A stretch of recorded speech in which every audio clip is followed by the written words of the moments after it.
most important challenge that every Congress faces, year in and year out. It reflects our priorities. It shows how we deal with war and peace, the economy, education, and the environment, who pays and who benefits. Under the Constitution, this is a uniquely congressional responsibility. The power of the purse is reserved to the United States Congress. I've been a little disturbed lately to find one political party being AWOL. Republican leader Boehner famously announced earlier this month that he wanted the people that he leads in the Republican conference not to be legislators, but just communicators, not be involved in the give and take of the legislative process. And as if to drive the point home, the Republicans last week released a budget proposal that the Associated Press summarized as a gloss, and I quote, a glossy pamphlet, short on details and long on campaign-style talking points. There wasn't any substance there. There were no hard numbers talking about what they would do to reduce the deficit and what the deficit would be, what programs they were going to cut. Very, very disappointing to see a pamphlet that basically recycled the policies of the last 8 years of the Bush administration and Republican leadership that drove us into the economic ditch. They proposed the same tax cuts for people who need them least and offered an alternative that would provide 25% less in tax reduction than is proposed by President Obama and would run up the deficit even higher. We're going to have a week that is dominated by budget discussion. We're going to bring our budget to the floor on Thursday that builds on the President's challenge. Health care for all Americans.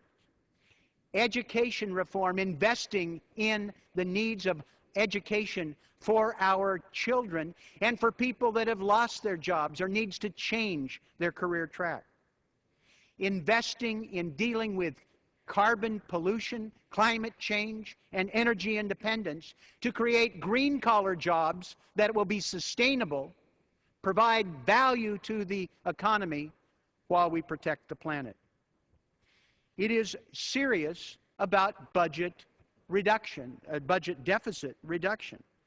After all, President Obama inherited from the Bush administration the largest deficit in United States history.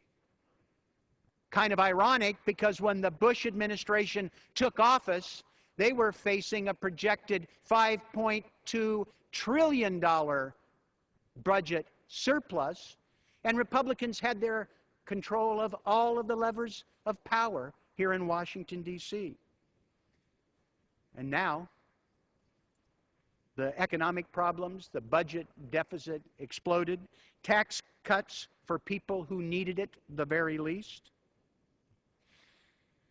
There is, I must emphasize, a budget outline that is coming that will enable Congress, those who want to be legislators, not merely talk about it, to roll up their sleeves and deliver on the challenges that the President made in healthcare, education, climate, deficit reduction, and tax reform. There are no specific policy decisions made in the budget outline. That's not what it's for. It's to provide the framework. Budget decisions will be made by people here who decide to be legislators over the next 6 months. There's still time for people on the other side of the aisle to reject their leadership, roll up their sleeves, and work with us to deal with specifics on carbon pollution, on health care, on education. It was a little disorienting to hear at the Budget Committee late into the night last Wednesday, Republicans talking about objecting to the President's proposal to reform student loans because they were afraid it would cost some bankers some jobs. I did the math. According to their figures, those jobs were at the expense of $133,000 each, money that the Democrats and the president think ought to be loaned to students, not to subsidized bankers. We look forward to a spirited debate this week. The gentleman's time has expired. The gentleman from South Carolina, Mr. Barrett, for 5 minutes.